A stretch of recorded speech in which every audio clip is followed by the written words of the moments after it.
안녕하세요. IMS 연구센터 이수연입니다. 영상으로 뵙게 돼서 반갑습니다. 이번 시간에 설명해 드릴 내용은 판매 및 운영 계획이 되겠습니다.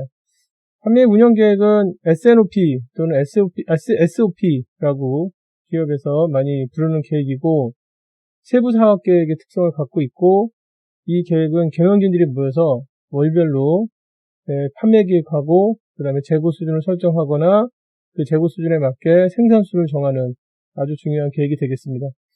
이 계획에 대해서 이번 시간에 설명해 드리도록 하겠습니다. 그리고 저희 센터에서 제공해 드리는 이러한 영상 자료가 여러분들 업무나 그리고 공부에 도움이 되길, 또 유익하게 사용될 수 있길 바랍니다. 목차를 보시면서 지금 설명을 드리도록 하겠습니다. 목차는 세 가지로 되어 있는데요.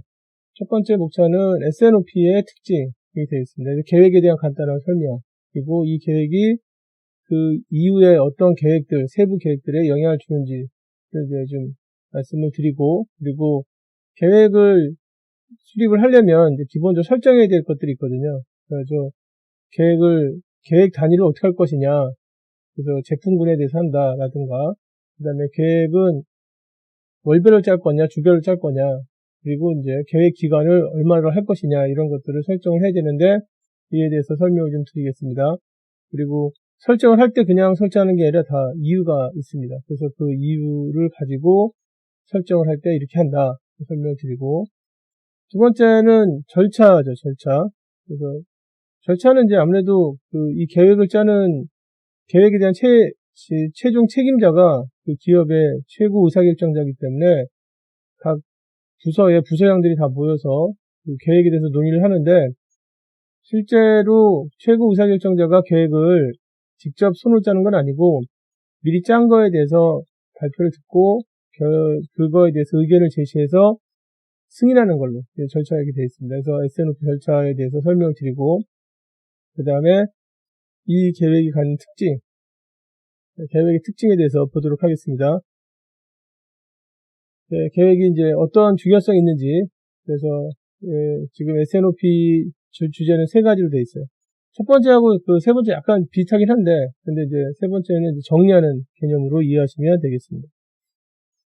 그래서 첫 번째 SNOP 특징 보실까요? SNOP는 이제 명칭이 여기 보면은 이제 판매 및 운영 계획으로 되어 있는데, 이쪽에 영어로 된 명칭 보시면은 여기 이제 영업 계획이 나오고, 그다음에 영업 계획에 맞게 운영을 어떤 식으로 할 것인지에 대해서 미리 짜는 계획이다, 이런 뜻입니다. 그래서 줄여서 뭐 SNOP라고 하기도 하고, 그 다음에 SOP라고 하기도 하고, 해외에서는 이제 SOIP라고 하기도 하고, 다양한 이름으로 불리고요. 90년대에 만들어져서 지금은 일반적으로 기업들이 다 쓰고 있는 그런 계획이라고 보시면 되겠습니다. 90년대의 특징은 뭐냐면, 80년대와 90년대의 특징은 90년대가 들면서 정보기술을 이용한 기업들이 등장을 하고, 그리고 정보기술을 이용하다 보니까 그 거리의 문제가 많이 해결돼서 경쟁이 좀 더 치열해졌죠. 그래서 한 시장에서 전 세계 거의 모든 기업들이 다 들어와서, 이게 이제 돈이 된다, 시장에서 돈이 된다 그러면 전 세계 모든 기업들이 들어와서 비즈니스를 하죠. 그러다 보니까 변수가 많아지는 거예요. 그래서 80년대나 뭐 70년대 같은 경우는 이 시장을 죽이는 기업이 어떻게 되느냐. 그래서 3개다. 그래서 1등 기업, 2등 기업, 3등 기업인데 우리가 2등 기업이다. 그러면 뭐 1년에 우리가 얼마 정도 판다, 이런 것들이 거의 지금 이렇게 나오잖아요. 그래서 올해는 뭐 이 정도 매출하고 10% 정도 올려서 이렇게 매출하고 신제품 언제 올리고, 그리고 이제 경쟁자가 2명이 더 있는데 우리보다 좀 잘 나가는 기업이 있고 우리보다 좀 못한 기업이 있는데 걔네는 아마 이렇게 할 거다. 그래서 거기에 대해서 대응책을 짜고 해서 영업계획이 비교적 안정적이었죠. 그런데 90년대 넘어와서부터는 기업들이 이 시장 자체가 이제 지금 전 세계 시장 자체가 단일화되면서 기업들이 우리가 예상치 못한 기업들이 이제 들어와서 그 다음에 여기서 비즈니스를 하는 거죠. 비즈니스를 하면서 그 다음에 다양한 프로모션을 하고, 경쟁이 치열해지니까 신제품도 자주 나오고 변수가 많아지는 거예요. 변수가 많아지니까 영업계획을 한번 딱 만든 다음에 그 다음에 올해는 이렇게 간다 라고 하고 그 영업계획을 지킬 수가 없는 거죠. 영업계획이 계속 이제 영향을 받는 거죠. 영향을 받는 거에 대해서 생산이나 구매나 그 다음에 재무 쪽에서는 그러면 어떻게 되느냐. 사실 물건을 팔기 전에 미리 만들어야 되는데, 아니 또 그 만들기 전에 미리 사야 되잖아요. 그런데 영업 계획이 자꾸 바뀌니까 생산 계획이 정말 힘들어지고, 생산 계획이 정말 힘들어지는 것만큼 훨씬 더 구매 계획이 힘들어지고, 그러면 비용 관리가 안 되고, 그래서 시장의 경쟁이 치열해지면서 영업 계획 한번 딱 정한 다음에 그 다음에 그 영업 계획 정한 대로 진행하기가 어렵다는 것을 기업들이 다 알게 돼요.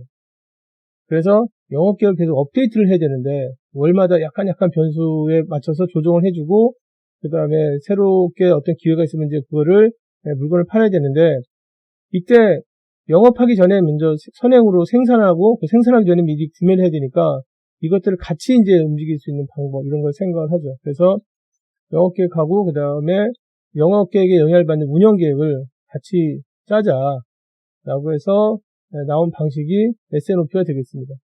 그래서 만약에 그 S&OP는 그 우리 회사는 지금 이 시장을 꽉 쥐고 있는데 시장 점유율이 한 40% 정도 되고 시장의 특성상 경쟁이 그렇게 심하지 않다. 이미 이게 딱 정해져 있다. 그리고 외국에 있는 기업이 들어오기도 좀 어렵다. 이 시장 자체가. 물론 우리 시장에서 외국에 들어가기도 힘들지만 외국에 있는 기업이 우리나라 시장에 들어오기도 힘들고 그런데 우리는 우리나라 시장을 쥐고 있고 한 40% 정도 점유율이 되고 큰 변수가 없다. 그래서 1년에 영업계획 한 대로 진행이 그냥 가능하다 그러면 사실 S&OP를 안 짜도 되죠. 그런데 반대로 새로 경쟁자가 작년에 또 어떤 업체가 또 들어왔고 그 다음에 또 작년에 또 어떤 업체가 나갔고 올해는 또 어떤 업체가 들어올 예정이고 그리고 어떤 기술이 새로 나와서 그걸 담은 신제품이 또 등장할 예정이고 우리도 그런 거에 맞춰서 제품을 출시할 예정이고 다시 말해서 이제 복잡해지는 거죠. 그리고 영업에 있어서 여러 가지 변수들이 있다. 그렇게 돼 있으면은 이제 같이 모여서 해야 되죠. 계획을 같이 모여서 영업 계획이 이제 이렇게 좀 바뀌었다. 그러면 생산 쪽에서는 알았다 생산과 관련돼서 약간 조정을 해주고 또 구매는 이제 그게 반영해서 구매에 대해서 이제 지금 구매량을 조정해주거나 이렇게 같이 맞물려 들어가야 되죠. 그래서 S&OP 체계가 되면은 우선은 영업 계획을 마음대로 바꾸지는 못해요. 바꿀 때 다 생산 상황을 좀 보고 그 다음에 구매 상황을 보고 보통은 우리나라 같은 경우에는 그 생산할 때 시간이 많이 걸리진 않거든요. 생산할 때는 보통 뭐 일주일이나 아니면 2, 3일이나 아니면 하루 만에 만들 수 있습니다. 자동차 같은 경우는 제품이 들어오면은 24시간 정도면 그 지금 이제 제품이 딱 나올 수 있어요. 24시간 안에. 그 다음에 가전제품 같은 경우에는 보통 뭐 10시간 정도면 이제 제품이 만들 수 있어요. 그런데 사실 생산을 한다는 거는 그 만든다는 의미만 있는 게 아니라 자재를 사서 만든다는 뜻이거든요. 그래서 재료가 들어와서 이제 만들어야 되는데 만드는 데 걸린 시간은 얼마 안 되지만 재료가 들어올 때 보통 3, 4주 정도 되거든요. 그러니까 다시 말하면 이번 달에 팔 거는 5주나 6주 전에 준비가 되고 있어야 된다는 뜻이에요. 그래서 영업계획 S&OP가 만들어지게 되면 S&OP 체계가 되게 되면 영업계획을 바꿀 때도 다음 달에 프로모션 하겠다 이렇게 하지는 않아요. 준비가 안 되어 있는 걸 뻔히 아니까. 같이 이제 그 서로 간에 정보를 주고받으면서 내가 지금 다음 달에 당장 한 3주 정도 남았는데 3주 뒤에 물건을 잘 팔 수 있어도 준비가 안 되는 상태에서 지금 팔 수는 없잖아요. 그죠? 그러니까 지금 다음 달에 프로모션 하겠다 이렇게 하지 않습니다. 그리고 만약에 프로모션 하더라도 앞으로 3개월 뒤에 이러이러한 기회가 있으니까 제품 구성을 이렇게 해서 한번 특판으로 팔겠다 할 때는 생산 쪽의 상황도 보고 그 다음에 구매 상황도 보고 해서 이제 서로 맞춰가면서 영업계획이 수립되죠. 그래서 물건을 팔 때 제대로 팔면서도 비용이 많이 발생하지 않게 해주는 계획이 S&OP가 되겠고요.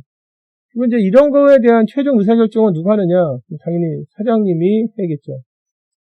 이게 영업부서에 맡겨서 진행한다거나 아니면 생산부서에 맡겨서 진행한다거나 하시고 있는 일이 아니니까 당연히 이러이러한 계획의 변화가 생겼다. 그런데 생산 쪽에서 약간 좀 비용이 발생하더라도 해줬으면 좋겠다. 라든가 구매 쪽에서 비용이 발생하더라도 해줬으면 좋겠다. 라든가 아니면 이거를 하려면 구매 쪽에서 너무 비용이 많이 드니까 영업 쪽에서 영업계획을 조정했으면 좋겠다. 이런 전체적인 부서들의 역할에 대해서 의사결정을 하는 거는 특정 부서의 부서장이 할 수는 없는 거잖아요. 자기네 부서의 이익에 맞춰서 의사결정할 가능성이 많으니까. 그래서 누가 해야 되냐면 최고 의사결정자가 해주는 겁니다. 그래서 사업 계획을 짠 다음에 사업 계획에 맞춰서 제품군을 구성하고 그 제품군마다 이렇게 S&OP 체계를 가져가게 되면 그리고 그 의사결정자가 최고 의사결정자가 거기에 맞춰서 이제 지금 의사결정을 하게 되면 그러면 시장의 새로운 기회도 잡고 그리고 비용을 이제 많이 일으키지도 않고 이런 효율적인 어떤 계획이 나오죠. 그게 이제 S&OP가 되겠고요. 특징 잠깐 보시면 여기 이제 S&OP 특징 보시면 첫 번째는 S&OP는 뭐 제품군에 대해서 한다. 제품군이라는 게 이제 보통 엔드 아이템을 구성하는 전체적인 이제 단위가 제품군이고 영업계획 자체가 제품군에 대해서 나옵니다. 그래서 제품군은 시장을 분석한 다음에 우리가 이 시장에다가 만약에 뭐 노트북을 판다라든가 휴대폰을 판다라든가 아니면 뭐 에어컨을 판다 그러면 시장의 특성상 제품군을 몇 개 정도로 하면 좋을 것 같다. 그래서 한 8개 정도로 하면 좋을 것 같다. 그 안에 뭐 이제 엔드 아이템별로 그 각각의 품목별로 뭐 빨간색, 노란색, 파란색이라든가 똑같은 가격에 같은 기능인데 뭐 약간 디자인이 다른다든가 이렇게 해서 이제 엔드 아이템 구성해서 시장이 대응하잖아요. 그래서 우선은 뭐 영업계획 자체가 제품군에 대해서 만들어지기 때문에 제품군에 대해서 하는 거고요. 그 다음에 두 번째가 이제 월 단위로 한다, 월 단위로. 이게 이제 이런 게 좀 중요하죠. 그러니까 시장에서 매달 어떤 변수들이 생기기 때문에 매달 이제 모여서, 경영진들이 모여서 지난달에는 어땠느냐, 지지난달에는 어땠느냐. 그래서 이제 보통 지난달 평가를 하고, 그 다음에 그래서 영업계획을 어떻게 할 거냐. 그래서 영업계획은 그냥 원래 계획대로 간다라든가 아니면 지난달에 큰 이슈가 생겼어요. 근데 그게 우리 회사 입장에서는 그 이슈가 기회예요. 그러면 이런 기회가 생겼으니 영업계획을 좀 더 요 기간에 좀 더 우리가 좀 적극적으로 할 필요가 있겠다. 그리고 이제 그거에 맞춰가지고 생산 쪽에서 그럼 생산 수준을 어떻게 해주고 생산을 하기 전에 미리 구매를 해야 되니까 구매는 또 언제부터 어떻게 준비를 좀 바꾸고 이렇게 이제 해야 되죠. 만약에 이제 우리가 그 재료를 사서 완제품을 만드는데 뭐 제품군에 들어가 있는 엔드 아이템을 만들 때 걸린 시간이 한 8주 정도 필요하다 또는 6주 정도 필요하다 그러면 우선은 영업계획은 다음 달 8주면 2달이잖아요. 그러니까 다음 달, 다다음 달 영업계획은 건들지 않고 그 다음에 세 번째 달이나 네 번째 달 그때부터 이제 영업계획에 대해서 그 지금 이제 변수가 생기면 그거를 바꾸고 그다음에 거기에 맞춰서 구매가 이제 바뀔 수 있게 해주는 겁니다. 그 다음에 계획 기간은 보통 24개월 또는 이제 36개월 정도 쓴다. 그런데 통상 뭐 생산 시설이 있는 경우가 이렇습니다. 만약에 우리가 그냥 생산 시설이 없고 물류센터만 있어서 해외 공장에서 물건이 들어오면 이제 그게 공급을 받는 거예요. 받아서 그 다음에 우리가 이 시장에서 완제품을 가지고 있다가 시장에 공급한다. 이렇게 되면은 24개월까지 갈 필요는 없을 수 있습니다. 한 12개월 정도 해도 되는데 만약에 생산 시설을 가지고 있다. 그래서 제품군을 우리가 직접 만든다. 그러면 24개월에서 36개월 정도 기간을 가지고 있어야 돼요. 그 이유는 이제 잠시 후에 다시 설명을 드리고 그리고 이 계획에 대한 책임자는 기업의 최고 의사결정자다. 그래서 S&OP를 지금 이제 계획을 수립을 할 때 최고 의사결정자가 참여하지 않으면 계획이 안 돼요. 왜냐면 이 계획을 짜는 사람이 최고 의사결정자인데 짜는 사람이 없으면 계획이 안 될 거 아니에요. 그래서 최고 의사결정자가 만약에 여러 가지 이유로 바빠서 이 계획에 참여할 수 없으면 위임을 해줘야 돼요. 그 임원들 중에서 각 부서에 이제 부서의 책임자들이 올 거 아니에요. 그럼 부서의 부서장들이 오겠죠. 그러면 그 부서장들 중에서 제일 뭐 오래된 사람이라든가 아니면 이제 지금 이 계획을 잘 이해하고 있는 사람에 대해서 위임을 해줘야 돼요. 그래서 최고 의사결정자의 권한을 위임을 해서 그 다음에 계획에 대해서 반영할 수 있게 그렇게 해줘야 됩니다. 이 계획에서는 최고 의사결정자 결정이 될 사항들이 몇 가지가 있어요. 몇 가지가 있기 때문에 역할 자체가 중요하고 그래서 이 계획에 이 담당자가 빠지면 계획이 안 될 거 아닙니까? 그죠? 그렇기 때문에 지금 이제 책임자는 최고 의사결정자다 라고 이해하시면 되겠습니다. 하여튼 뭐 간단하게 이제 계획에 대해서 설명을 좀 드렸고요.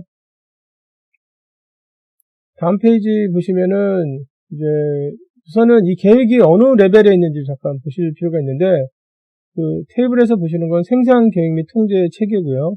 보시면은 회사가 생산과 관련된 어떤 의사결정을 할 때 계획을 짜잖아요. 계획을 짤 때 그냥 생산 계획 딱 짜는 게 아니에요. 그 생산 계획이 여기 이제 보면은 능력을 고려한 생산 및 구매 계획 이렇게 되어 있고요. 이 생산 계획을 다른 말로 뭐라고 하냐면 MRP라고 합니다. 그리고 이제 회사에서는 MRP를 짜는 계획이 이제 이 MRP를 이제 수립해주는 계획이 아니라 프로그램이 ERP예요. ERP가 이제 계속 돌아서 생산 및 구매 계획이 만들어지는데 그거를 딱 짜는 게 아니라 그 전에 뭘 만드느냐면 생산 기준 계획이라고 해서 MPS라는 걸 만들어요. MPS가 나와야 뭐가 나오냐면 완제품이 공장에서 몇 개씩 나가야 되는구나가 이제 확정이 되는 거예요. MPS는 그 기능이 있어요. 근데 이런 완제품에 대해서 나가려면 그게 다 근거가 있어야 되잖아요. 다시 말해서 물건을 팔려고 하니까 나가는 거잖아요. 그래서 그 전에 뭐가 있어야 되냐면 판매 및 운영 계획, 여기 이제 S&OP가 있어야 돼요. 그리고 S&OP 안에 어떤 계획이 있냐면 PP라는 계획이 있어요. 생산 수준 계획, PP라는 계획이 있습니다. 그래서 이제 그 S&OP 안에 생산 수준 계획이 만들어져야 그 다음에 MPS가 만들어지고 그 MPS가 만들어진 다음에 그 다음에 MRP가 만들어지는 겁니다. MRP는 순서가 먼저 생산 계획이 만들어지고 생산 및 구매 계획이 만들어지고 생산 계획에 대해서 능력이 확인된 다음에 확정이 되는 과정. 그 확정을 하는 게 이제 MRP가 되어 있습니다. 그래서 회사에서 생산을 하자. 제품을 이제 각 작업장에서 만드는 품목이 있을 거 아니에요. 그러면 이제 그걸 또 만들려면 또 자재가 들어가야 되니까. 그런 걸 할 때 그냥 딱 정하는 게 아니라 그 사전에 절차들이 있어요. 사전에 절차들이 있는데 S&OP는 어떤 거냐면 그런 절차 중에서 가장 상위에 있는 중요한 계획이 되겠습니다. 그래서 S&OP가 어떻게 이제 지금 수립이 됐느냐에 따라서 그래서 그거에 따라서 밑에 있는 MPS가 영향을 받고 그리고 MRP가 영향을 받는다라고 이해하시면 되겠습니다. 그 다음에 그 회사의 서플라이 체인에 대해서 잠깐 설명해 드리면 서플라이 체인이 어떻게 구성되어 있냐면 만약에 그 회사에서 만든 공장이 하나잖아요. 그 공장이 하나면 이 공장이 하나다. 그래서 이게 1공장이다. 1공장이다. 그렇게 되어 있으면 1공장에서 공장이 하나니까 여기서 이것저것 다 만들어요. 그래서 A그룹도 나오고 B그룹도 나오고 이렇게 여러 가지 제품군이 다 나가죠. 다 나가는데 만약에 공장이 이게 3개 정도 있다. 우리가 3개 정도 있다. 그래서 여기가 이제 1공장 있고 2공장 있고 그 다음에 여기 3공장 있다. 3공장 있다. 그러면 그 공장에서 만드는 제품군에 대해서 배정을 해줘요. 그래서 2공장에서는 B그룹만 만들고 그 다음에 1공장에서 A그룹 만들고 그 다음에 3공장에서 C그룹 만들고 이렇게 딱 정의를 해줘요. 그래서 공장을 어떻게 해주냐면 특성화시킵니다. 그래서 그 판매 및 운영 계획이 나오게 되면 사실 공장 입장에서는 그 지금 이제 이렇게 판다고 하니까 생산 수준을 잡아줘야 된다 하는 게 결국 공장의 생산 수준이 되는 겁니다. 공장의 생산 수준이 되는 겁니다. 근데 이제 만약에 이제 공장이 이렇게 될 수도 있고요. 그러니까 다시 말하면 우리는 뭐 예를 들어서 지금 시장에다 내다 파는 게 어떻게 되냐면 정수기도 팔고 공기청정기도 팔고 그 다음에 지금 가전제품으로 비데 같은 걸 팔아요.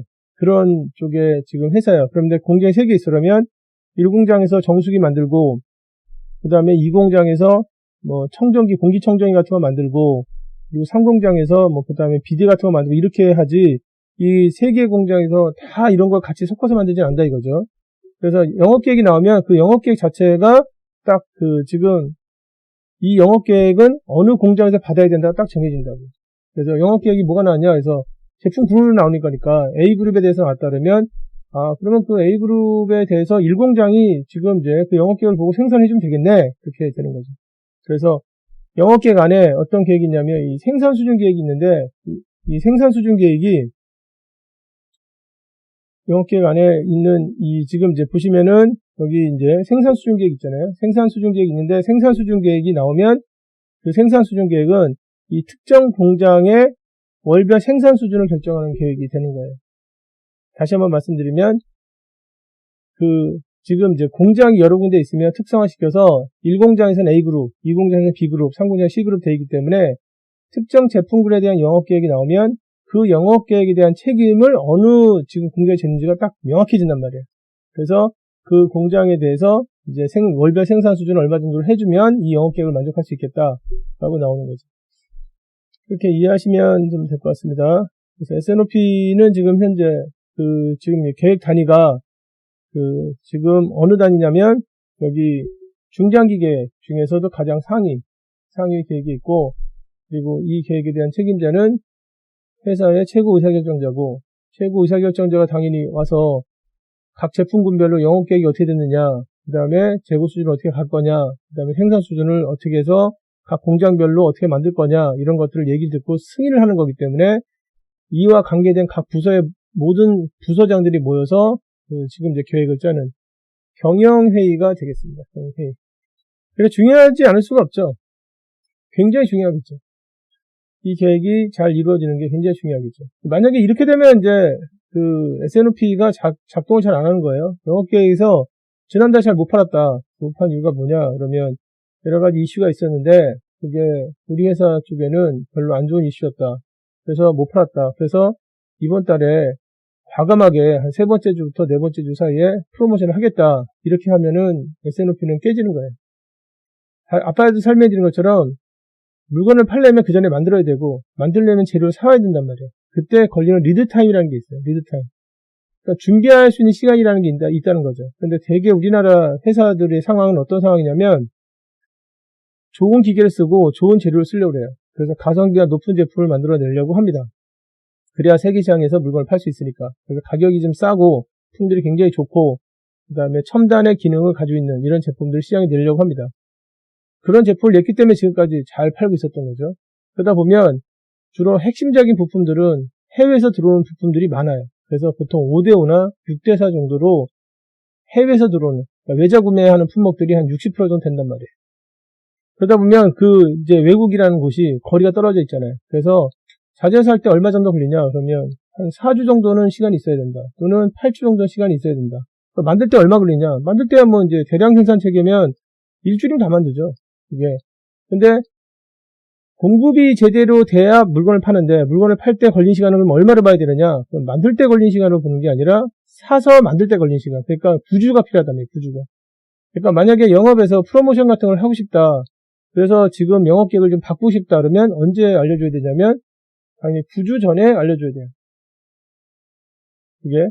만약 9주 전에 알려주지 않고 7주 전에 알려주거나 5주 전에 알려주게 되면 당연히 어떤 문제가 생기냐면 급하게 재료를 사거나 아니면 급하게 생산이 이루어지는 그런 문제가 생길 수 있겠죠. 그러면 이제 결국 그게 다 비용이 돼서 이익을 깎아먹는단 말이에요. 그래서 우리가 지금 회사에서 추구하는 건 뭐냐면 물건을 잘 팔고 그 다음에 거기서 이익을 많이 남기는 거지 물건을 잘 판다고 되는 게 아니잖아요. 그죠? 물건을 잘 팔았는데 이익이 안 남는다. 그러면은 이거는 별로 바람직하지 않으니까 결국 회사는 이익을 남기기 위해서 활동하는 거니까. 그래서 S&OP 체계가 만들어지면 S&OP에서 어떤 것들이 서로 정보가 공유되냐면 영업에서도 알아요. 아, 우리가 물건을 팔려면 만들어야 되는데 또 만들기 전에 그 전에 자재를 사가지고 와야 되는데 이때 걸리는 시간들이 어떻게 되기 때문에 이 프로모션이 이게 지금 하려면 한번 물어봐야 된다. 구매나 그 다음에 생산 쪽에다 물어봐야 된다. 이게 비용이 어느 정도 오르는지 아니면 안 오르는지 이게 지금 그리고 구매나 생산에서도 비용이 너무 많이 오르면 얘기해요. 이거는 안 된다고. 그리고 이게 이제 서로 이제 옥신각신하게 되면 사장님이 의사결정을 하죠. 사장님이 이번에는 비용이 좀 오르더라도 하자라든가 이거는 비용이 너무 많이 들기 때문에 지금 하지 않는 게 좋은 것 같다. 이런 것들을 이제 지금 서로 얘기를 하죠. 얘기를 해서 그래서 이제 지금 합리적인 어떤 영업계획하고 운영계획이 나오게 해주는 게 S&OP 체계라고 보시면 되겠습니다. 그래서 S&OP 체계가 되면은 오히려 영업 쪽에서 여러 가지 따져줘야 돼요. 여러 가지를 따져줘야 됩니다. 자, 그렇게 이해를 지금 하셨으면 좋겠고요. 다음 페이지 보시겠습니다. 다음 페이지 보시면은 특징 보시면 이제 S&OP 특징은 뭐 다음과 같다 해서 처음에 나온 게 제품군에 대한 계획이다. 제품군에 대한 계획이고 네, 두 번째가 그 다음에 이 계획의 책임자는 최고 의사결정자다. 최고 의사결정자.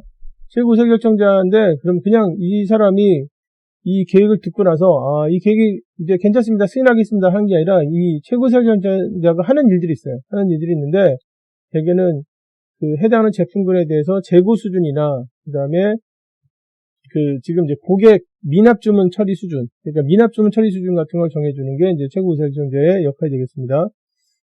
역할이 있어요. 그 다음에 시설 투자 계획에 대해서 승인해주거나 이런 것들이 역할이 있고요. 그 다음에 세 번째는 월별로 이루어진다.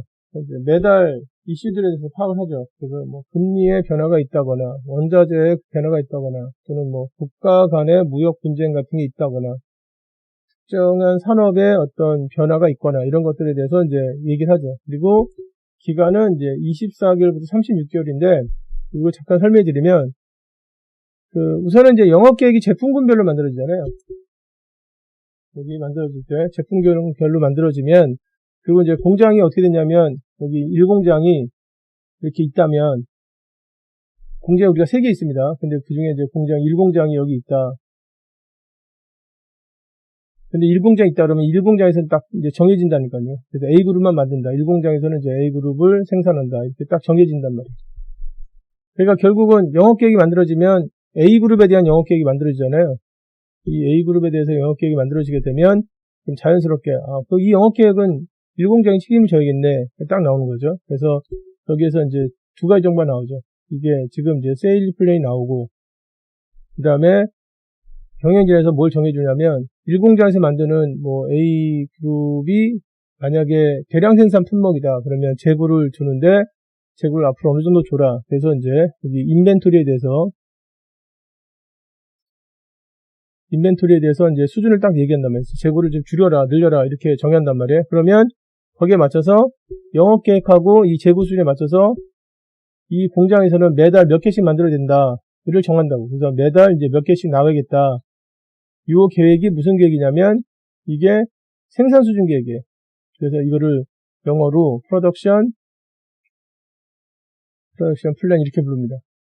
이게 이제 이 단어가 좀 약간 어떤 게 있냐면 미국 사람들도 헷갈려하는 단어예요. 그래서 프로덕션 플랜 그러면 생산 계획이라고 생각하잖아요. 근데 생산 계획이 아니라 공장의 월별 생산 수준 계획이에요. 생산 수준 계획. 아니면 공장의 총 생산량 계획입니다. 그래서 다른 말로 이제 어떻게 부르냐면 총량 계획.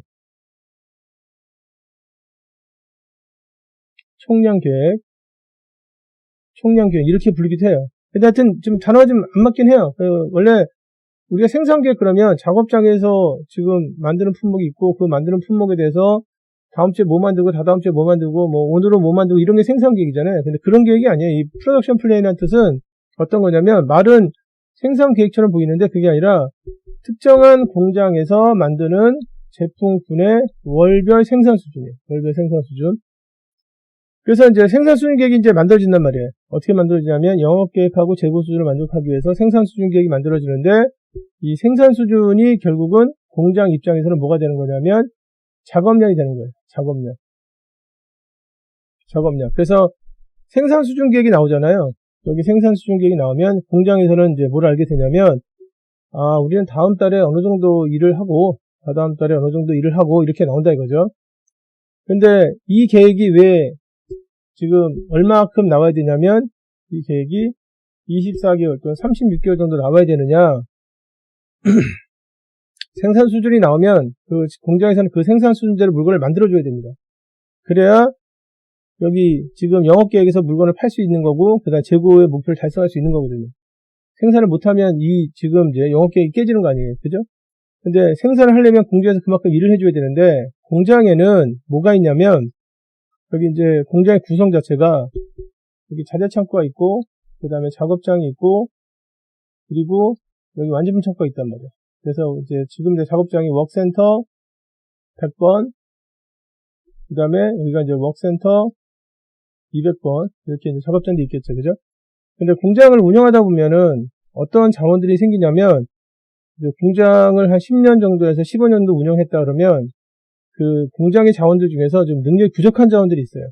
예를 들어서 여기에 있는 이제 지금 이제 부품 창고가 좀 부족하다든가 자재 창고가 부족하다든가 아니면 200번의 기계가 지금 이제 2대밖에 없는데 그게 그 2대 가지고 이제 좀 약간 힘들게 돌아다닌다든가 이렇게 이제 될 수 있거든요. 그래서 이제 그 보통 공장을 운영하다 보면 그 공장의 능력을 딱 쥐고 있는 몇 개의 자원이 나와요. 처음에 이제 공장 처음에 일단 나오지 않지만 그게 그런 자원이 이제 우리가 뭐라고 하냐면 핵심 자원이라고 해요.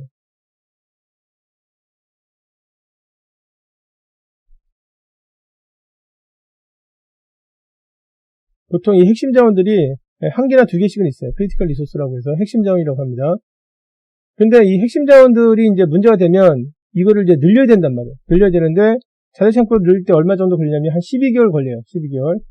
그 다음에 200분 작업장에 있는 기계를 살 때는 얼마 정도 걸리냐면 한 18개월 정도의 시간이 필요해요. 기계가 비싸가지고 해외에다 주문한 다음에 주문 제작해서 들어오고 나서 그다음에 다시 여기 설치해서 그 다음에 세팅까지 할 때 한 18개월 정도 걸린단 말이에요. 그러면 당연히 지금 우리가 이 생산 수준이 제대로 작동을 하려면 생산 수준기가 작동하려면 뭐가 확보가 돼야 되냐면 그 생산 수준에서 원하는 작업량을 처리할 수 있는 능력이 확보가 돼야 되는데 만약에 능력이 모자르면 그러면 능력을 준비할 때 자재창고는 12개월 또는 200번 작업장에 있는 기계는 18개월 걸린다면 이 생산 수준 계획 자체가 18개월 이상 나와서 혹시라도 능력이 부족하게 되면 18개월 이전에 알려줘야 되잖아요. 그래서 지금부터 20개월 뒤에 또는 24개월 뒤에 능력이 부족하고 그 다음에 여기 있는 기계가 능력이 부족한데 기계를 준비할 때 18개월 걸리는데 지금부터 24개월 뒤에 능력이 부족한데 준비할 때는 18개월 걸리고 18개월 걸리니까 우리한테 남은 시간은 6개월 정도 남았다. 그래서 기계를 하나 살지 두 대 살지 이거를 결정해야 된다. 누가 결정하겠어요? 사장님이 결정해야겠죠. 다시 말하면 계획기간이 24개월, 36개월 이상 되는 이유는 영업계획에서 그걸 원하거나 아니면 사장님이 그 정도 계획을 짜라 하거나 생산 수준 계획이 그 정도 나와야 뭐 좀 이제 좀 편하다 이래서는 게 아니라 이 생산 수준 계획이 결국 공장의 작업량이 되는데 이 작업량을 처리하는 능력을 확인하는 시간 때문에 24개월 또는 36개월 정도 기간이 필요하다 이겁니다. 그래서 여기 지금 이 생산 수준 계획이 나오면 반드시 그 공장에서 이 1공장은 핵심 자원이 어떤 거냐 여기 있는 핵심 자원이 어떤 거냐 그래서 핵심 자원이 두 개다.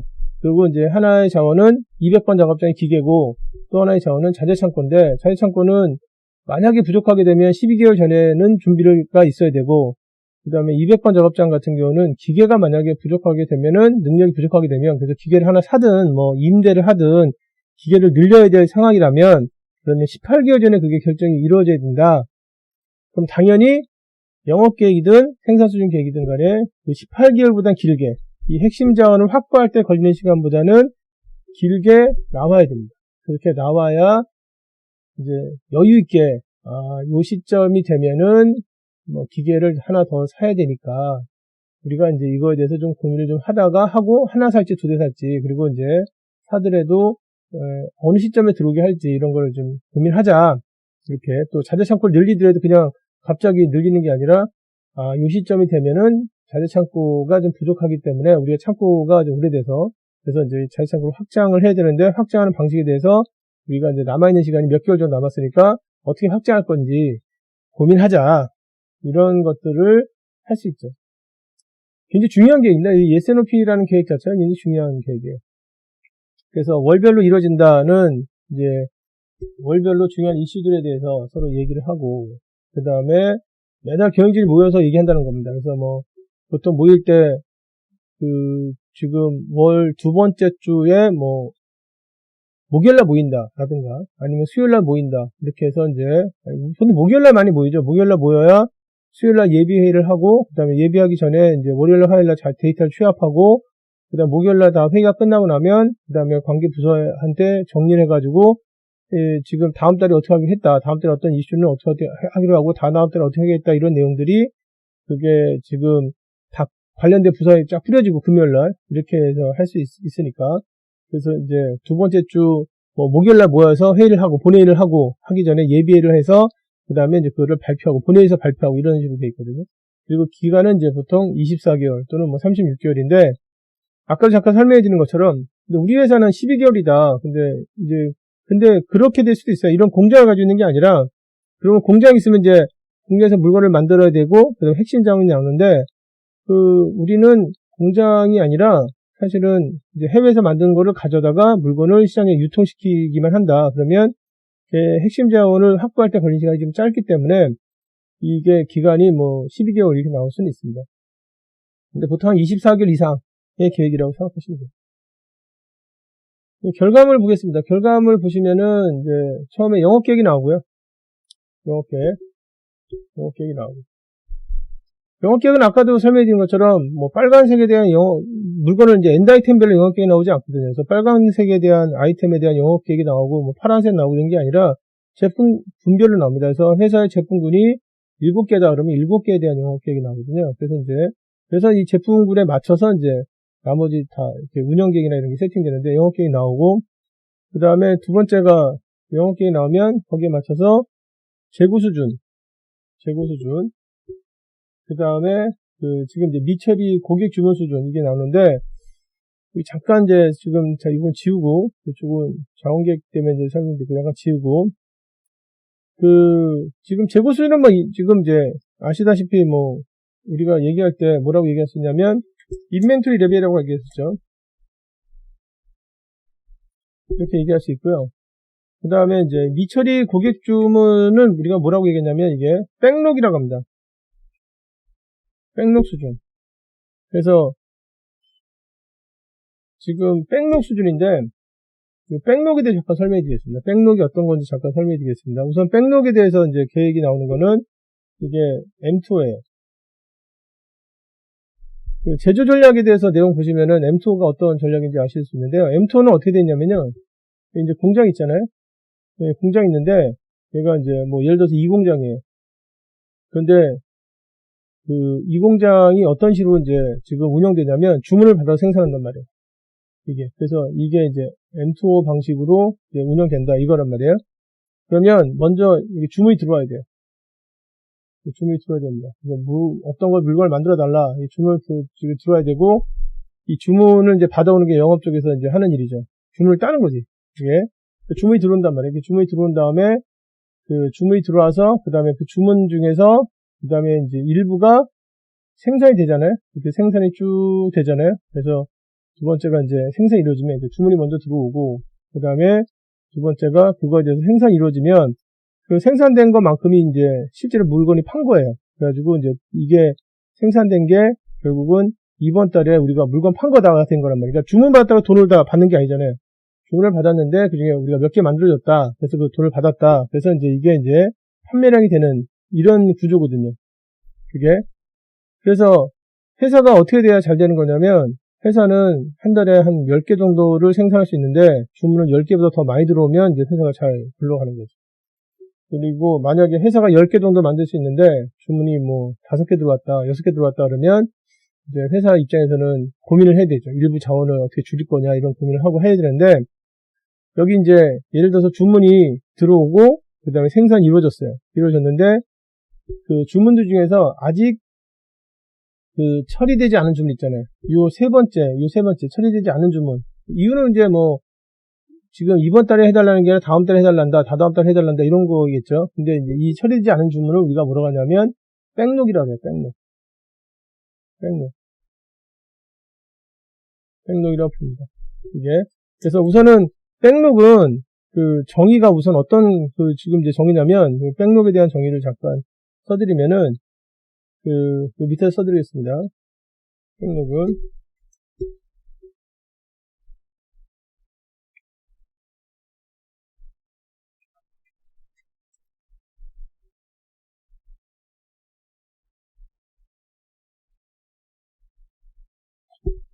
백록의 정의는 뭐냐면, 여기 지금 제가 써드린 것처럼 접수된 모든 고객의 주문인데 아직 처리되지 않은, 그러니까 이제 미처리 고객 주문 이렇게 돼 있어요. 그래서 우선 make to order 방식에서는 재고를 갖지는 않습니다. 만들면 보내주고. 그러니까 이제 고객하고 약속한 날짜에 맞춰서 생산 일정이 만들어지기 때문에 주문을 받은 다음에 그 다음에 고객이 언제까지 물건을 처리해달라, 보내달라라고 하면 서로 이제 상황에 맞춰서 이제 약속을 할 거 아니에요. 그죠? 그게 끝나고 나면 그러면 물건이 생산이 되는 순간에 나가기 때문에 여기 재고가 쌓이질 않아요. 지금 이제 우선 대량 생산 체계에는 일반적인 make to stock이나 assemble to order는 재고를 쌓아놓고 나서 그 다음에 주문을 받아서 나가는 형태잖아요. 그러니까 재고를 가지고 있다 나가는 형태인데, 메이크 오더는 그렇지 않고 주문을 받은 다음에 그 주문 내용을 보고 만들어주겠다. 언제까지 만들어주겠다 해서 나간단 말이에요. 그래서 재고가 있지 않고 뭐가 있냐면 접수된 주문들 중에서 아직 안 해준 주문이 있습니다. 이 백록이라는 게 있는 거죠. 그 백록의 이제 정의가 이제 이렇게 돼 있어요. 백록에 대한 정의가 이렇게 돼 있습니다. 근데 이제 이게 백록이 이제 많으면 좋은 거 아니냐. 좋죠. 백록이 많다는 얘기는 그만큼 인기가 많다는 얘기이기 때문에 그 고객 주문이 얼마큼 남아있냐. 그래서 고객 주문이 다음 달도 꽉 차 있고 뭐 다다음 달도 꽉 차 있고 다다다음 달도 꽉 차 있고 막 이러면 이제 회사 입장에서는 우리 회사가 진짜 정말 제품을 만드는 기술이 좋으니까 인기가 좋구나 막 이렇게 해서 이제 좋을 수 있죠. 좋을 수 있는데 백록은 이 두 개의 얼굴을 가지고 있습니다. 첫 번째는 있어야 되는데 너무 많으면 안 좋아요. 너무 많으면. 그래서 너무 많으면 예를 들어서 이제 경영진에 생각할 때는 백록 수준은 우리 회사는 한 달 정도 이상 있으면 안 된다. 그러면 이게 너무 많다면 안 된다는 얘기거든요. 근데 그 왜 안 좋냐 그러면 한 달 이상 있으면 기다리다가 지쳐서 다른 경쟁자한테 갈 수도 있다. 이렇게 생각을 한다는 거죠. 그래서 백록은 없으면 안 되는데 너무 많아도 안 좋아요. 그래서 보통 S&OP를 짤 때 우리 회사가 업종 자체가 여기 지금 이렇게 메이크 오더잖아요. 메이크 오더의 업종이잖아요. 그러면 뭐에 대해서 의사결정을 하냐면 백록 수준을 이렇게 지금 이제 지금 이제 정하려고 해요. 백록 수준은 뭐 어느 정도로 가라. 어느 정도로 이제 지금 이제 이렇게 조정하게 이게 백록 수준에 대해서 조정하려고 해요. 그래서 영업 계획이 쭉 만들어져서 이게 이제 주문을 어떻게 받아올 것인가에 대한 것이 영업 계획일 거 아니에요. 그죠? 세일즈 플랜일 거 아니에요. 세일즈 플랜은 이 주문에 대한 계획을 이제 나올 거 아니에요. 그죠? 그러면 세일즈 플랜 쫙 보면 영업 계획이 쭉 들어오다가 뭐 어느 시점이 되면 이렇게 많아질 수가 있어요. 그런 때가 이제 언제냐면 우리가 만들어서 파는 물건의 모델 교체 기간이 요 시점이 있기 때문에 요때는 주문이 원래 많이 들어온다. 뭐 예를 들어 농기계 같은 경우는 가을부터 해서 겨울에 많이 들어오거든요. 봄에 써야 되니까. 겨울에 많이 들어와요. 겨울에. 그래서 우리가 지금 영업 계획을 이렇게 쭉 짜보면 결국 겨울에 이제 물건을 이제 주문이 많이 들어온다. 그러면 경영진에서 어떻게 하냐면 그러면 겨울 되기 전에는 백록 수준을 좀 줄여라. 그래서 겨울에 주문이 막 들어올 때는 바로바로 처리할 수 있게 노력해줘라. 그래서 지금 이제 백록 수준에 대한 결정을 해주고 거기에 맞춰서 생산 수준이 나오게 이렇게 되어 있습니다. 메이크 오더 같은 경우는 재고를 안 가지니까. 그래서 이제 지금 일반적으로 그냥 대량 생산 체계에서는 경영진이 이제 재고 수준에서 의사결정을 해주거든요. 만약에 좀 품목이 이제 계속 좋아지고 있으면은 재고 좀 약간 늘려라. 그 다음에 이제 성숙기에 접어들어서 거의 비슷하다 그러면은 이제 실제로는 뭐 재고 수준을 뭐 얼마 정도 해라 이렇게 이제 해주는데 그런데 이제 대량 생산 체계가 아니라 주문 생산 방식에서는 경영진에서는 어떤 거에 대해서 의사결정을 하는 거냐면 백록 수준을 얼마 정도 해라 이렇게 이제 의사결정 해주죠. 그리고 이제 영어 단어들 중에서 어떤 단어가 있냐면 백록이라는 단어 말고 이쪽에다 써드리겠습니다. 백오더라는 단어가 있거든요.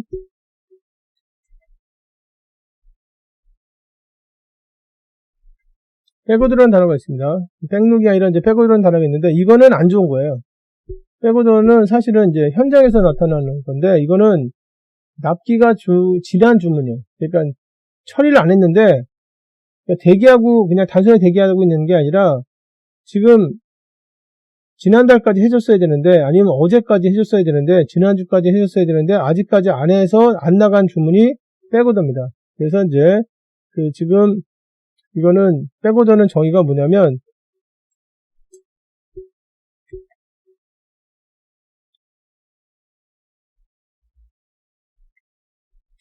이 납기가 지난 주문이라는 뜻입니다. 납기가 지난 주문, 백오더는. 그래서 백록하고 백오더는 정의가 달라요. 이게 그리고 이제 백오더는 왜 생기느냐 그러면 생산 통제가 잘 안 됐으니까 생기겠죠. 생산 계획이 다 지금 언제까지 이게 자재가 지금 들어와야 되고 또 언제까지 생산이 끝나야 된다 해서 납기를 정한 다음에 그래서 언제 주문해라 언제 작업을 시작해라 이렇게 정해주는데 이게 자재가 제 날짜에 안 들어오거나 아니면은 뭐 또 생산이 지금 이제 미적거리거나 설비가 퍼지거나 불량이 나거나 뭐 이러니까 당연히 백오더가 생기겠죠. 그래서 이제 이거는 이제 생산 쪽에서 생산 통제가 안 돼서 생기는 거고 백오더가 생기면 당연히 그 백오더에 대해서는 그 다음에 나오는 얘기가 어떤 얘기가 나오냐면 긴급 생산에 대한 얘기가 나오죠. expedite. 그래서 긴급 생산에 대한 얘기가 나오죠. 그래서 뭐 지금 이제 이거 어떻게 할 거냐 그래서 이게 늦어진 거 어떻게 할 거냐 그래서 다른 작업장에 기계 갖다가 이제 한다라든가, 아니면, 뭐, 지금 잔업을 한다라든가, 아니면 급하면 외주 준다든가 해서, 사실은 이거는 이제 백오더는 있으면 그만큼 다 비용이 올라가게 되는 거고, 여기서 말하는 이제 백록은 그 백오더가 다른 겁니다. 백록은 경책적으로 이제 정하는 거예요. 그래서 영업계획이 지금 이번 달만 영업계획이 나온 게 아니라 영업계획 자체가 여기 지금 메이트 오더 회사에서 24개월 정도 나왔다. 그러면 영업계획 쫙 보면 알잖아요. 그래서 지금 이제 내년에는 어느 기간부터 주문이 많이 쏠린다. 주문이 이제 많이 들어온다. 그러면 그 전에 백록을 줄여서 그 주문이 많을 때는 바로바로 주문만 처리할 수 있게 해주자. 이런 의사결정을 할 수 있죠. 계획이니까. 근데 우리 회사는 이제 주문 받아서 물건을 만드는데 그냥 주문 들어오면 막 만들고 그게 그 주문 안 들어오면 안 만들고 계획이 없다. 그러면은 이런 개념 자체가 없는 거겠죠. 자, 이렇게 해서 이제 백록에 대해서 잠깐 설명을 드렸고요. 백오도 잠깐 설명을 드렸고, 그리고 그 다음에 이제 생산수준계, 월별 생산수준계, 공장의 지금 이제 월별 생산수준계, 그 생산수준계획을 그 지금 이제 쓸 때 아까도 이제 말씀드렸지만 이거를 이제 영어로 뭐라고 쓰냐면 프로덕션. 그래서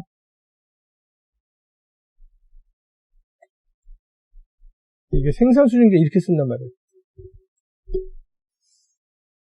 그러니까 미국 사람들도 단어가 지금 마땅치 않은 거예요. 마땅치 않아가지고 그냥 쓰게 되면 이걸 지금 이제 관련된 이쪽에 종사자가 아니면 어떻게 읽겠어요? 그냥 생산계획이라고 하겠죠.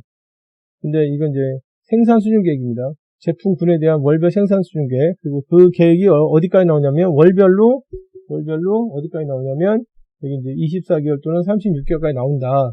그게. 그래서 S&OP가 끝나고 나면 결국 이 공장이 다시 한번 그려드리는데 공장이 A그룹을 만든다.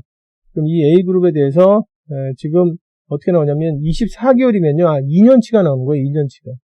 그래서 만약에 지금 그 2020년 지금 1월에 계획이 나왔다. 그러면 이제 계획이 쭉 해서 나와서 어디까지 나오는 거냐면 2021년 12월까지 나오는 거예요. 12월까지. 24개월. 여기서 24개월이 나오게 되면 24개월이.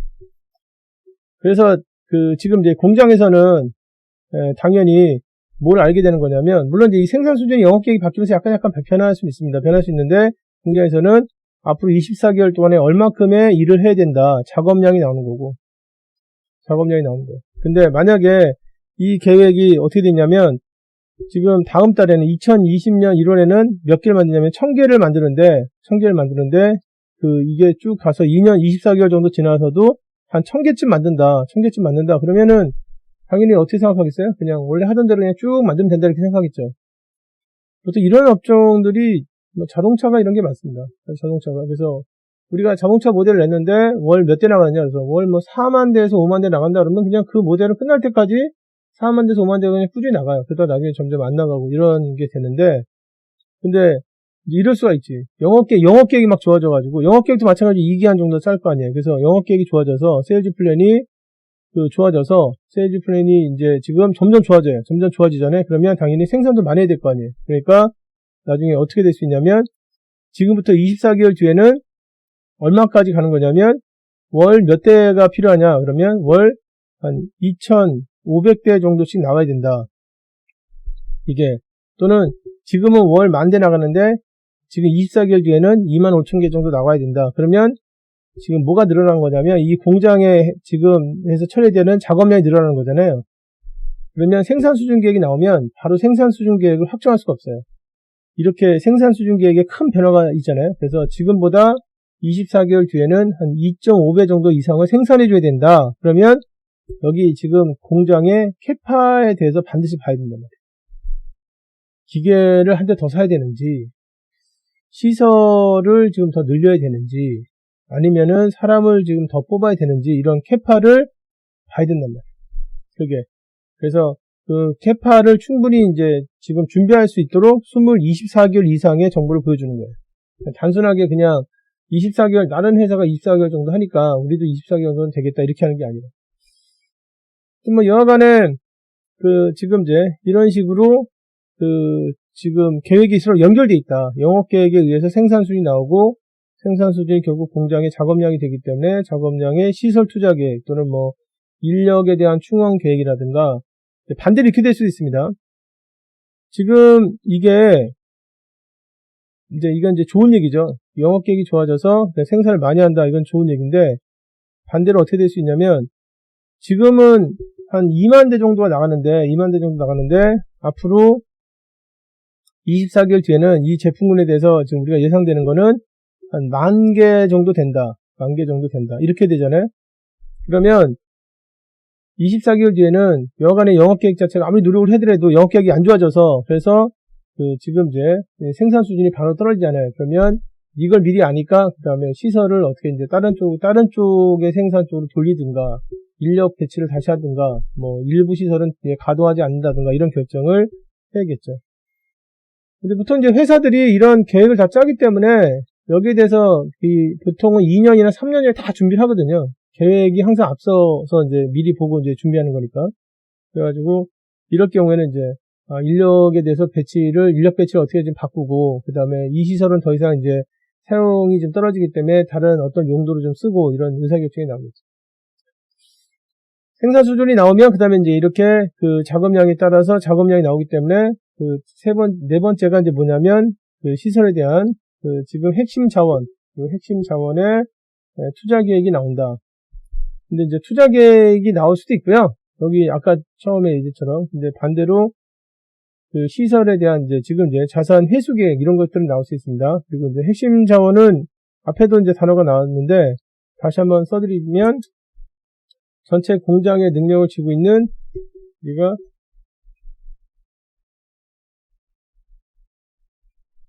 핵심 자원이라고 합니다. 핵심 자원, 크리티컬 리소스라고 부릅니다. 지금 이제 크리티컬 리소스에 대한 계획이 나온다라고 이해하시면 되겠습니다. 이 계획은 사실은 제품군에 대해서 나오기 때문에 몇 개 안 나오지만 굉장히 중요한 계획입니다. 계획 자체는. 허투루 짜면 안 되는 계획이에요. 이게 지금 그 밑에 있는 계획 허투루 짜면 안 되는 계획.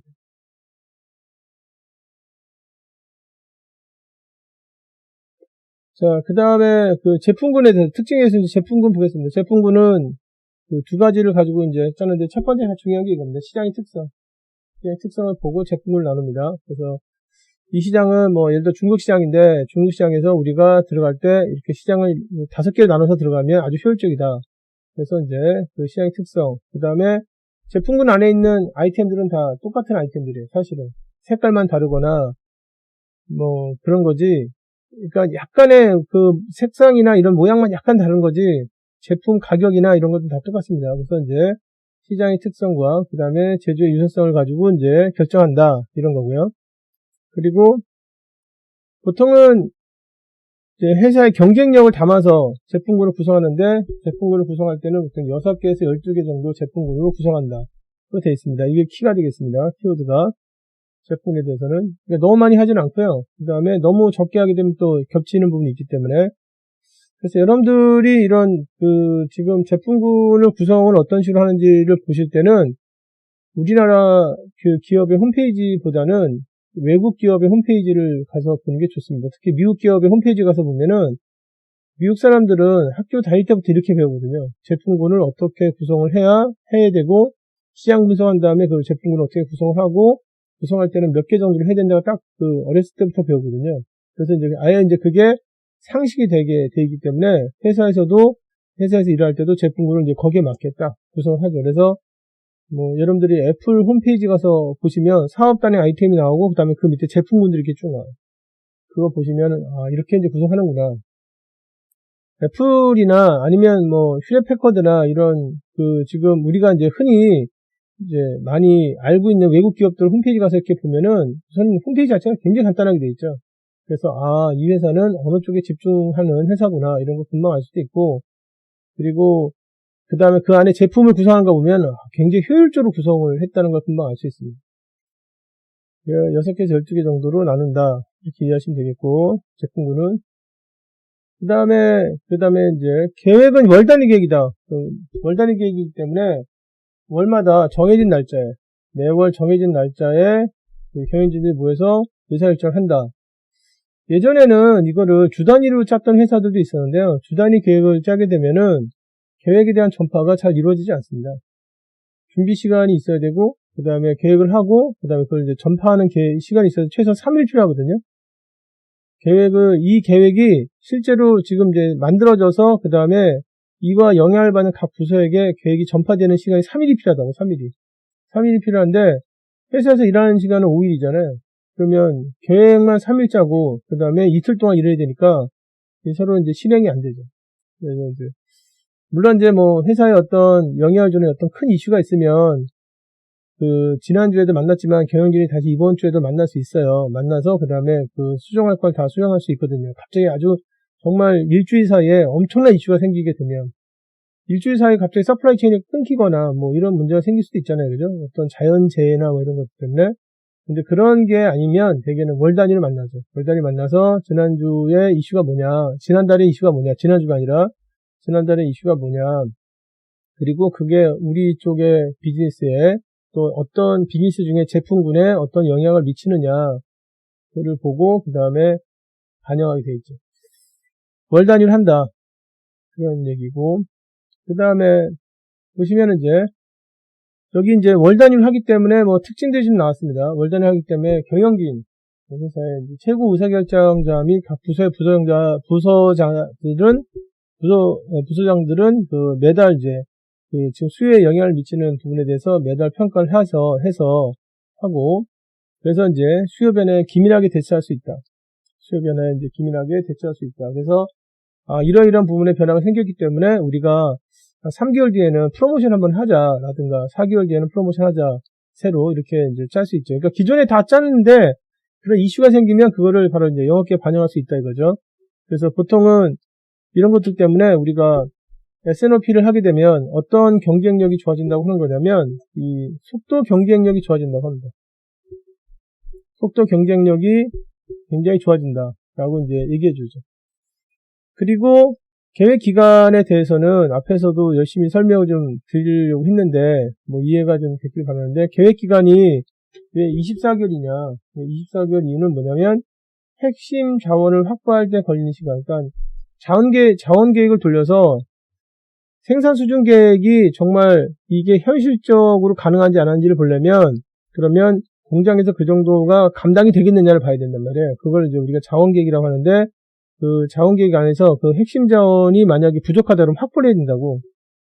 근데 그 확보할 때 우선은 돈도 많이 들고, 그 다음에 최고 의사결정자가 의사결정을 해야겠지만, 시간이라는 게 이제 오래 걸린단 말이죠. 기계를 하나 들어올 때 뭐 예를 들어서 이게 한 달, 두 달 정도면 그냥 딱 들어갈 수 있다 그러면 그냥 뭐 바로바로 하면 되는데, 만약에 12개월 정도 걸린다라든가 아니면 18개월 정도 걸린다. 그런데 그 기계가 그 공장에서 정말 중요하다라고 하면 18개월 전에, 그러니까 뭐 24개월이나 아니면 36개월 전에 이미 알고 있어야 된단 말이에요.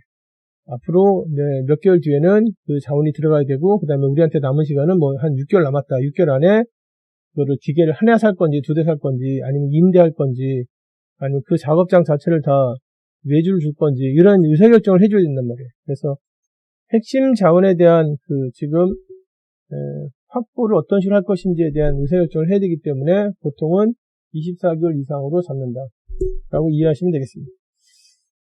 제가 봤던 기업들 중에서는 24개월이 아니라 60개월 정도의 계획을 가지고 이제 지금 운영하는 S&OP를 하는 회사도 봤습니다. 계획 기간은 길면 길수록 좋아요. 좋은데 이제 60개월이면 이제 5년 정도니까 자동차 회사들이 그렇게 하거든요. 모델이 한번 나가서 그 다음에 뭐 지금 페이스 리프트가 있다 하더라도 대개 이제 그 모델 가지고 한 5년 정도 비즈니스 모델을 가지고 가는 거니까 그런 경우도 있는데, 여간에 계획 기간은 24개월 이상 간다. 그러니까 이제 장기 능력, 장기 계획이에요, 장기 계획. 여기. 자, 그 다음에, 여기 이제 계획의 책임은 뭐 앞에서도 많이 설명을 드렸지만, 이 계획의 책임은 사장님한테 있다. 사장님 역할 자체가 중요하죠. 사장님 역할이 중요하기 때문에 월급을 많이 받는 겁니다. 보통 뭐 1년에 받는 돈이 몇십억에서 몇백억 정도 받잖아요. 그죠? 그만큼 의사결정 자체가 중요하기 때문에. 그래서 이제 보시면은 이 계획은 책임자가 누구냐면 사장님한테 있다. 최고 의사결정자 있다. 만약에 이제 여기도 같은 얘기가 나오는데, 최고 의사결정자가 참석을 못하게 되면 경영진 한 사람에게 그 권한을 줘야 된다. 그러니까 최고 의사결정자가 참여하지 않잖아요? 그럼 이 계획이, 이게 작동이 안 되는 거예요. 작동이 안 되기 때문에 운영이 안 되죠. 그래서 최고 의사결정자가 이제 책임을 갖고, 그 다음에 계획을 승인해줘야 된다. 그런 얘기고요. 여기 보면 이제 그 다음에 최고 의사결정자가 하는 일들이 잠깐 나왔습니다. 우선 아주 중요한 건데, 제품 분별로 재고 수준이나, 재고 수준, 여기, 재고 수준이나, 그 다음에, 메이크 오더 같은 경우는 미처리 고객 주문 수준을 결정해줘야 된다. 그래서, 회사의 재고 수준에 대해서 가이드라인을 누가 또 어느 단계에서 하느냐, 그러면 그 재고 수준에 대한 그 가이드라인은 S&OP에서 사장님이 정하는 겁니다. 이 재고라는 거는 사업을 할 때 사용되는 투자거든요. 그렇기 때문에 투자 수준을 결정하는 일은 당연히 영업에서도 하면 안 되고, 생산에서도 하면 안 되고, 구매에서도 하면 안 되고, 재무에서도 하면 안 되는 거예요.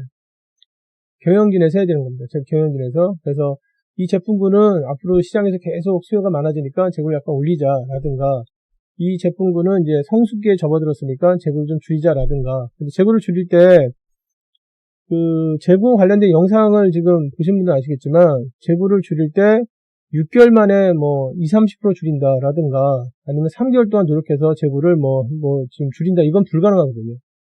재고는 그렇게 쉽게 줄여줄 수 있는 게 아닙니다. 그래서 재고에 대해서 의사결정할 때, 앞으로 이 재고는 전체적으로 24개월 사이에 지금 재고 수준보다 20% 줄인다, 30% 줄인다, 아니면 이제 가이드라인, 이 정도 수준까지는 그 이하가 돼야 된다. 이런 것들을 만들어주는데, 그거에 대한 의사결정은 누가 하는 거냐면 사장님이 한다. 반대로 이제 수요가 좋아지면 재고를 올리게 해주죠. 네. 그 다음에 보실게. 두 번째가 이제 시설 투자 계획에 대한 승인인데, 핵심 자원에 대한 시설 투자 계획. 지금 보통 이제 아까 잠깐 말씀드렸지만 계획이 어떤 계획이 나오냐면 여기 자원계획이라는 게 나오거든요.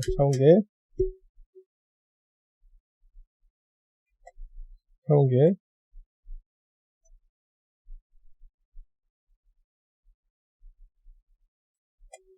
이 자원계획이라는 게 지금 생산 수준 계획을 가지고 우리 공장에서 어느 시점에는 시설이 좀 늘어나야 된다라든가, 어느 시점에는 또 기계를 하나 더 사야 된다든가, 이런 것들을 정해주는 게 자원계획입니다. 그래서 자원계획이 이제 만들어지게 되면 그 자원계획에 대해서 누구한테 보여주는 거냐면 사장님한테 보여줘요. 그래서 우리가 이제 영업계획을 쭉 이제 보고, 그 다음에 거기에 맞춰서 생산 수준을 정하고 나서 보니까 1공장의 경우는 24개월 정도쯤에는 기계가 하나 더 들어와야 된다. 그래야 이게 대응이 된다. 그러면 판매지먼트가 이제 거기에 대해서 기계를 어느 시점에 들어오게 할 것인지, 또 이제 기계를 몇 대를 할 것인지, 어떤 종류의 기계를 할 것인지에 대해서 지금 이제 보고서를 보고 승인하게 돼 있어요. 물론 이제 사장님이 다 분석하지는 않고 스태프들이 다 분석한 다음에 발표를 하면, 지금 의사결정자가 이제 승인하게 됐는데, 자원 계획에 대해서 이제 승인을 하는 게 이제 판매지먼트가 하는 일입니다.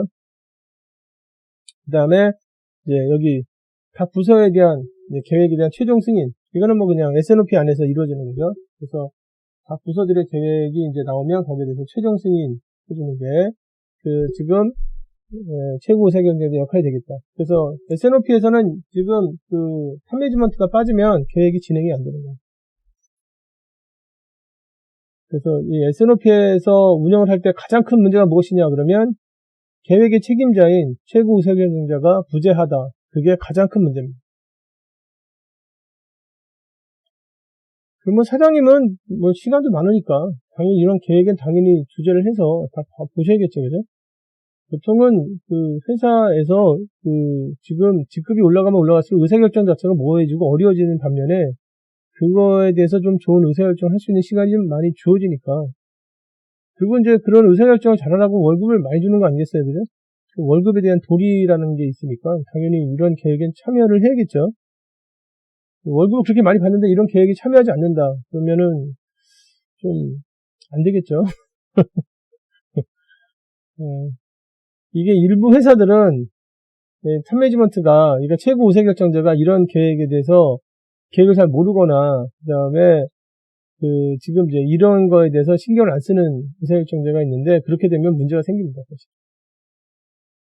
절차를 보시겠습니다. 절차는 이제 그림으로 그냥 간단하게, 절차라는 게 뭐 어려운 계획이 아니니까, 영업계획이 나오면 거기에 맞춰서 이제 생산 수준이 나오는 그런 형태가 되어 있습니다. 그래서 절차를 보시면은, 우선 뭐, 스위칭 한 다음에, 이제, 스위칭 한 다음에, 거기에 맞춰서, 지금 이제 영업계획이 만들어져요. 영업계획이 만들어지고, 영업계획을, 변화가 있으면 그걸 운용 쪽에 알려줘요. 운용 쪽이라는 게 이제, 구매나 뭐 생산이나 재무나 이런 쪽입니다. 그 다음에 그걸 가지고 이제 사전회의를 갖습니다. 사전회의를 가져서, 영업계획이 변화가 없잖아요. 그래서 우리가 봤을 때 뭐 시장 상황은 그냥 우리가 예상한 대로 큰 변화가 없다. 그래서 다시 24개월 계획이 나왔는데 그냥 새로 한 달만 추가되는 형태다. 그러면 그냥 쉽게 가는데, 만약에 어떤 이벤트가 생겨가지고 그래서 수요에 영향을 미치는 어떤 큰 변화가 있어요. 그래가지고 이제 뭐 프로모션을 한다든가 이렇게 되면 이제 사전회의를 갖고 그 다음에 사전회의에서 그 다음에 이제 지금 이거를 생산 쪽에서 어느 정도 할 것인지, 또 생산 쪽에서 가능한지, 또 생산만 가능하면 되는 게 아니라 구매는 또 가능한지 이런 것도 따지죠. 그리고 이제 거기 실무자들이 이제 모여서 얘기를 하죠. 실무자들이 모여서. 그리고 이제 이 회의 준비는 SCM 팀에서 하면 되는데, SCM 팀에서 이제 사전회의 할 때 어떤 담당자들이 모여서 한다. 이런 게 정해집니다. 정해지는 게 이제 뭐 여기, 이쪽에 관계자들이 잠깐 나왔어요. 그리고 이제 이게 끝나고 나서 그 다음에 본회의 들어가죠. 본회의 들어가서 발표하는 형태. 본회의 들어가서 이제 본회의에서 발표하는데, 본회의 때는 누가 들어가느냐면 여기 보시면 이제 각 부서장하고 그 다음에 최고 의사결정자가 들어갑니다. 들어가서 그 다음에 이제 그 계획을 듣고 그 다음에 최종 승인. 근데 만약에 그 예비회에서 결론이 안 난 부분들이 있으면 예비회에서 안 난 것들을 본회의에 올려서 본회의에서 의사결정을 할 수 있게. 뭐 예를 들어서 영업 쪽에서 프로모션 하고 싶어 하는데 기간이 너무 촉박해서 구매 쪽에서 비용이 발생한다 라든가, 그 다음에 생산 수준을 지금 조정을 해야 되는데 생산 수준 조정할 때 비용이 좀 발생한다 라든가, 이런 이슈에 대해서 서로 이제 합의를 못 봤다. 그러면 판매지먼트가 이제 이번에는 뭐 지금 이제 이러이러한 방식으로 가자 라든가, 이제 그래서 이제 지침을 내리면 되겠습니다. 그리고 이제 그 계획이 끝나고 나면 성과 측정. 성과 측정이라는 게 뭐 영업계획이 나왔으면 뭐 영업계획이 계획한 대로 잘 팔았느냐. 매달 측정하겠죠, 매달. 그 다음에 생산 수준 계획이 나왔으면 생산 수준 계획대로 정말 생산했느냐. 그 다음에 구매대로 뭐 구매가 됐느냐, 이런 걸 보겠죠. 그래서 성과 측정. 보통 이제 성과 측정한 게 나중에 계획 테이블 안에 딱 보여요. 이렇게 해서 지금 이제 계획이 이루어지게 되어 있습니다. 계획은 뭐 아이템이 제품군에 대해서 보통 뭐 우리 회사 제품군이 10개다 그러면 10장만 나오면 되는 거잖아요. 근데 10장 중에서 이슈가 있는 아이템들에 대해서만 좀 집중해서 하면 되는 거니까, 이슈가 10개 아이템 중에서 하나도 없었다 그러면 그냥 자연스럽게 가는 거고, 만약에 이슈가 있는 아이템이 한 2개 있었다면 2개에 대해서 집중적으로 논의하면 되는 거고 하기 때문에 계획이 이렇게 어렵지 않습니다. 그래서 이제 이렇게 해서 이제 진행을 하면 되겠다. 이제 여기 절차 중에 테이블 잠깐 보시면은 이게 이제 아이템은 제품군이고요. 제품군 A고, 그 다음에 A는 여기 재고계획이라고 나왔잖아요. 재고계획이 나왔기 때문에 우리가 봤을 때는 이제 얘는 MTS 이거나 또는 이제 A2O 이거나 이런 쪽입니다. 대량 생산되는 품목이고, 그리고 이쪽이 이제 지금 요게 과거예요, 과거. 그리고 이제 지금 여기서부터 이제 계획을 짜야 되는 거예요. 쭉 여기서부터 계획이고, 그 다음에 과거가 보이잖아요. 지금 계획은 이제 3월달부터 짜야 되는데, 어느 연인지 모르겠지만 3월달부터 짜야 됩니다. 3월부터 이제 그 다음에 이제 뭐 여기 테이블상에서 그냥 1월까지만 보여줬는데 계획을 짜야 되는데, 실제로 이제 지난 3개월간의 영업 계획하고 그 다음에 재고 계획한 대로 그다음 생산 수준대로 이렇게 쭉 이제 보이게 되는데요. 보면은 이제 영업 계획에 여러분들 한번 보시기 바랍니다. 영업 계획 보시면은 12월 달에는 20개 계획이 잡혔는데 23개를 팔았고요. 이거 잘했죠. 그 다음에 이제 1월 달에는 40개를 잡았는데 35개를 팔았습니다. 그래서 이제 약간 차이가 있었고, 이제 2월 달에는 이제 60개를 잡았는데 47개를 했기 때문에 이제 굉장히 못했죠. 굉장히 못해서 지금 이제 누적이 이만큼이 이제 마이너스가 되는 상태예요. 그게. 뭐 당연히 이게 이렇게 되면은 지금 기존에 짜는 영업계획, 지금 여기 여러분들 보는 거 기존에 짠 영업계획이거든. 기존에 짠 영업계획인데 기존에 짠 영업계획을 업데이트 해야 됩니다. 여기서 이만큼을 못 팔았기 때문에. 그 다음에 생산 수준 보겠습니다. 생산 수준 보시면은 원래 80인데 70개를 만들었고요. 그 다음에 80인데 80을 만들었습니다. 그래서 이제 여기 누적이 이제 지금 마이너스 10이 돼 있는 상태인데 100에서 90을 만들었잖아요. 90을 만들었는데 그 이유는 여기서 마이너스 20이 됐는데 근데 왜 그러냐면 영업에서 너무 못 팔았기 때문에 그렇게 한 것 같아요. 여기는. 그래서 재고를 보면은 재고에서는 큰 차이가 좀 없습니다. 큰 차이가. 재고는 이제 지금 여기 큰 차이가 없어요. 그래서 여기 재고는 지금 어떻게 됐냐면 지금 여기 재고 변화를 보면 80에서 67, 그러니까 80이었는데 67개가 있었다가 그 다음에 120에서 112, 그 다음에 160에서 155에서 재고성 큰 차이가 없어요. 그래서 이제 지금 상황을 보시면 여기 그래프 상에서 보면 이제 잠깐 지우겠습니다. 지난 이 계획을 봤을 때 지난 3개월 동안의 계획에서 보는 영업 쪽에서 좀 이제 지금 이렇게 좀 잘 못 판 게 있기 때문에 영업에서 어떤 계획의 변화가 좀 있어야 될 것 같아요. 그래서 이제 기존에 짠 영업 계획이 이렇게 쭉 있는데 이제 이게 이제 약간 변화가 생깁니다. 그래서 보시면은 영업 계획이 이제 바뀌죠. 여기 지금 보시는 것처럼 이렇게 바뀝니다. 그래서 앞에 테이블에서 이제 235였는데 여기서 이제 워낙 못 팔았기 때문에 이제 250으로 이제 바뀝니다. 그래서 이제 이게 바뀌고 그 다음에 이게 빨간색 박스가 들어왔잖아요. 그게 무슨 얘기냐면 영업 계획을 바꾸더라도 지금 2월까지 끝난 상태고 지금 이제 지금 맞아야 될 기간이 3월, 4월, 5월 이렇게 쭉 진행되는데 지금 3월하고 4월에 영업 계획은 바꾸지 않습니다. 통상은 이제 보통 8주 정도 되는 건데 이게 왜 이러냐면 영업 계획을 바꾸게 되면 생산 수준을 바꿔야 되고 생산 수준이 바뀌게 되면 구매 계획이 바뀌게 된단 말이에요. 근데 구매는 보통 생산이나 구매는 물건 팔기 전에 그 전에 이루어지잖아요. 근데 그 전에 이루어지는데 만약에 우리 회사에서 구매를 해서 생산할 때 걸리는 시간이 총 6주 정도 걸린다 또는 8주 정도 걸린다 그러면 8주 전에 미리 준비하기 때문에 지금 다음 달 영업계획이나 그 다음 달 영업계획을 바꾸게 되면은 생산이나 구매 쪽에서는 비용이 발생할 수밖에 없습니다. 그래서 이익을 깎아먹죠. 이렇게 되면 안 되기 때문에 보통 통상 뭐 다 그런 건 아니지만 통상 2달 정도의 영업계획은 건드리지 못하고 이제 만약에 앞에서 실적이 좀 부족해서 영업이 지금 잘 안 됐다 그러면 영업계획을 업데이트 할 때는 이 2달을 건드리지 않고 나머지 기간에서 건드리게 돼 있어요. 그러니까 영업계획을 업데이트를 하긴 하더라도 만약에 전체 기간이 24개월이면 24개월 중에서 지금 이제 보통은 이제 2개월 뺀 22개월에서 업데이트가 가능하다는 얘기죠. 그리고 이제 업데이트 할 때 누구의 지금 이제 상황을 서로 이제 문의해야 되냐면 생산이나 구매 쪽의 상황을 문의해야 됩니다. 그래서 이제 영업계획이 업데이트된 상태고 업데이트 했어요. 이제 계획을.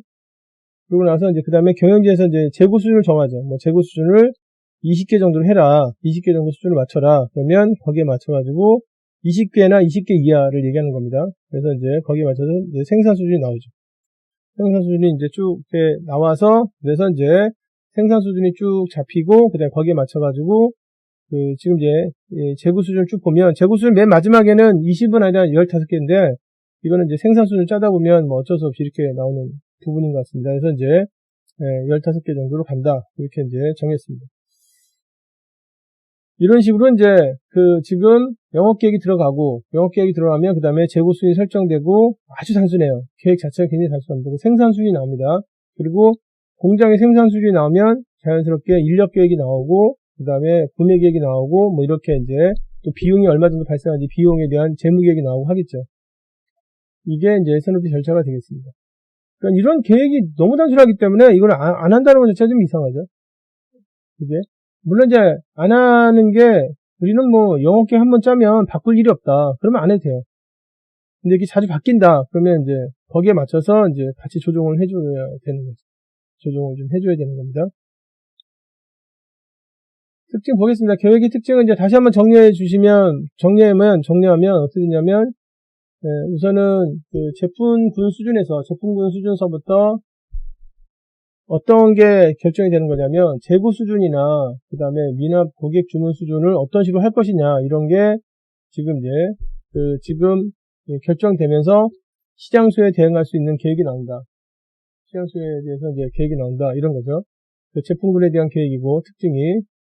두 번째는, 이거 앞에서도 이제 많이 설명해 드렸습니다. 그 다음에 두 번째는, 이 계획은 결국은 이제 경영진으로 하여금 시장 변화에 대해서 월 단위로 분석을 할 수 있게 해준다. 그래서 기업이 시장 변화에 대해서 좀 더 아주 지금 즉각 대응할 수 있게 신속하게 대응할 수 있는 체계를 마련해 준다. 이거는 앞에서 잠깐 설명해 드린 것처럼 이 계획을 짜게 되면 결국은 시장 변화에 대해서 빨리 대응합니다. 그래서 어떤 능력이 확보가 되는 거냐면 이게 이제 속도 경쟁력이 스피드에 대한 속도 경쟁력이 확보가 된다. 이해하시면 되겠습니다. 그 다음에 세 번째는 특징이 기업의 최고 의사결정자가 무엇을 해야 될지가 딱 나오죠. 최고 의사결정자가. 그래서 회사의 경영자는 회사의 전략도 짜고, 전략이라는 게 이제 장기적인 계획을 짜서 앞으로 우리 회사는 어느 쪽에 투자를 한다. 이런 투자 계획도 짜고, 그 다음에 사업 계획도 짜는데, 사업 계획 안에는 구체적으로 지금 이제 제품군에 대한 활동들이 들어가지 못하거든요. 근데 S&OP가 되게 되면, S&OP까지 관여하게 되면, 그러면 사업 계획에 맞춰서 각각의 영업 활동이나, 그 다음에 생산 활동이나, 그 다음에 구매 활동이 또는 지금 신제품 개발이나 이런 것들이 잘 이루어지고 있는지를 확인할 수가 있어요. 월 단위로. 그래서 사업 계획을 좀 더 정확하게 달성할 수 있게, 사업 계획의 목표를 보다 정확하게 달성할 수 있게 해주는 게 S&OP의 계획의 특징이 된다라고 얘기할 수 있습니다. 자, 그래서 이제 요게 이제 계획의 특징이 되겠고요. 그래서 이제 S&OP에 대한 설명을 좀 이제 해드렸습니다. 그래서 이번 영상에서는 회사에서 중요하게 지금 다 하고 있는 판매 및 운영 계획, 이제 뭐 생판회의라고 하기도 하고요. 뭐 생산 및 판매 계획 이렇게 하기도 하고, 또는 뭐 판매 및 운영 계획이라고 하기도 하고, 또는 S&OP라고 하기도 하는 계획인데, 이 계획에 대해서 설명해 드렸고, 그 다음에 이 계획을 이제 수립하게 되면 여기서 생산 수준 계획이라는 게 나오는데, 이 생산 수준 계획이 우선 공장에서 앞으로 24개월 동안에 몇 개 정도 수준을 간다. 이게 이제 틀이 잡히는 거예요. 그게 이제 생산의 어떤 생산 계획을 짜는 기반이 되는 거죠. 생산 수준 계획이. 그리고 이제 그러고 나서 그 다음에 공장에서 매달 몇 개 정도를 만들어야 되는데, 다시 이걸 또 이제 쪼개서, 그래서 매주 각각의 엔드 아이템이 시장에 어떻게 나가야 된다. 그게 이제 생산 기준 계획이 되고, 그 생산 기준 계획이 만들어지고 나서 생산 계획, 그러니까 MRP가 돌아가는 거거든요. 그래서 공장의 월별 생산 수준이 결정되는 게 이 S&OP 안에서 이루어지는 겁니다. 쪽에서 업무를 보시는 분들에게 좀 도움이 되시길 바라고, 시간이 뭐 1시간 정도 됐는데 수업을 시청을 해주신 여러분들께 진심으로 감사드리고 마치도록 하겠습니다. 감사합니다.